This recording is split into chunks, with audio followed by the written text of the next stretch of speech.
দেখো আমার মুখে কিছু লাগানো নেই, পুরো ক্লিন মুখ আছে।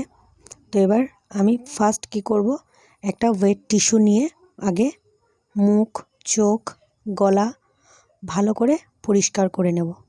তারপরে টোনার ইউজ করব। টোনারটা স্প্রে করে নেব।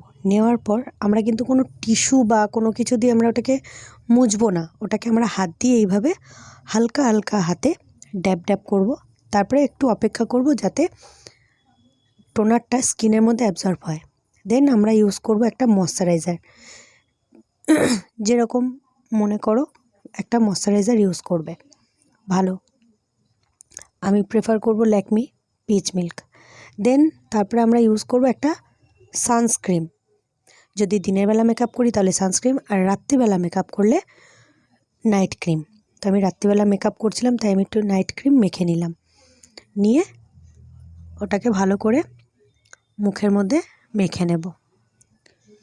ময়শ্চারাইজার মাখার পর দেখব স্কিনে যদি খুব অয়েলি ভাব থাকে তাহলে আমরা একটা টিস্যু নিয়ে হালকা হালকা করে ড্যাব ড্যাব করে অয়েলটা ক্লিন করে নেব। না হলে মেকআপ করার পর এই অয়েলের জন্য ওখান থেকে মেকআপগুলো উঠে আসবে।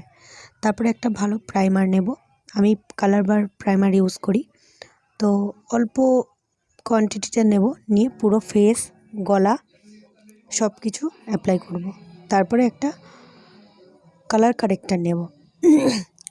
যেখানে যেখানে ডার্ক সার্কেল কালো দাগ রয়েছে, যেমন চোখের উপরে, চোখের নিচে, এই টি জোন এরিয়াতে।